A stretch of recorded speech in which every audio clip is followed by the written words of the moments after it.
Patharamattu serial promo റിവ്യൂയിലേക്ക് എല്ലാവർക്കും സ്വാഗതം. അങ്ങനെ മൂർത്തി മുത്തശ്ശൻ പറയുകയാണ്, എന്ത് വിലയെടുത്താലും കുഴപ്പമില്ല, നമ്മുടെ നയനയെ വീട്ടിൽ തിരിച്ചു കൊണ്ടുവരണം.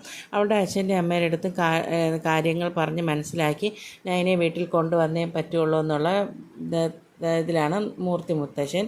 ഇത് കഴിഞ്ഞപ്പോൾ അനാമിക ആദർശേട്ടനാണെങ്കിൽ വീടെടുത്ത് കൊടുത്തു. അത് പോരാഞ്ഞിട്ട് മുത്തശ്ശനും മുത്തശ്ശിയും കുറച്ച് സ്വർണം കൊണ്ട് കൊടുത്തു. ഇതിൻ്റെയൊക്കെ ആവശ്യം എന്താ? എന്തിനാണ് അവർക്ക് ഇതൊക്കെ കൊണ്ട് കൊടുക്കുന്നത്? അവളെ ഇത്രമാത്രം അവരെന്തിനാണ് സ്നേഹിക്കുന്നത് എന്നുള്ള ചോദ്യമാണ് അനാമിക ചോദിക്കുന്നത്. ഇത്രയ്ക്ക് മാത്രം എന്ത് കണ്ടിട്ടാണ് ഈ നയനെ എല്ലാവരും സ്നേഹിക്കുന്നത് എന്ന് എനിക്ക് മനസ്സിലാവുന്നില്ല എന്ന് അനാമിക പറയുന്നു. ഇത് കഴിഞ്ഞ് ആദർശ് നയനയുടെ വീട്ടിൽ പോകുമ്പോൾ ആദർശ് പറയുന്നു, ഇപ്പോൾ അനാമികയും അപ്പച്ചിയും വലിയ സ്നേഹത്തിലാണ്. നേരത്തെ ചെറിയമ്മ നമ്മളെ വശം ഉണ്ടായിരുന്നെങ്കിലും അനാമികയുടെ കല്യാണം കഴിഞ്ഞതോടെ ഇപ്പോൾ ചെറിയമ്മയും ആളാകെ മാറി. ഇപ്പോൾ അവർ മൂന്നുപേരും ഒറ്റക്കെട്ടാണ് എന്ന് ആദർശ് ഇങ്ങനെ പറയുന്നു.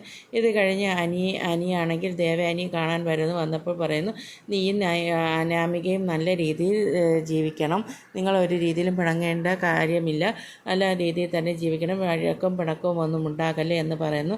നീ ഇനി മേലാൽ നയനയുടെ വീട്ടിൽ പോയി നന്ദുവിനെ കാണരുത് എന്ന് പറയുന്നു. അപ്പോൾ അനാമിക മോൾക്ക് സഹിക്കാൻ കഴിയില്ല, അത്രയ്ക്ക് നല്ല പെൺകുട്ടിയാണ് അനാമിക, നീ മനസ്സിലാക്കാത്തത് കൊണ്ടാണ് എന്ന് പറയും. നീയും നന്ദുവായിട്ടുള്ള അടുപ്പം ഇനി ഉണ്ടാകാൻ പാടില്ല മോനെ എന്ന് പറയുന്നു. അപ്പം അനി പറയുന്നു, ഞാൻ നന്ദുവിനെ കാണാനല്ല വല്യമ്മ അവിടെ പോകുന്നത്, ഞാൻ നയനേട്ടത്തിയെ കാണാനാണ് പോകുന്നത്. അതിന് മാത്രം എന്താണ് അവളെ കാണാൻ പോകാൻ അവിടെ ഇരിക്കുന്നത്?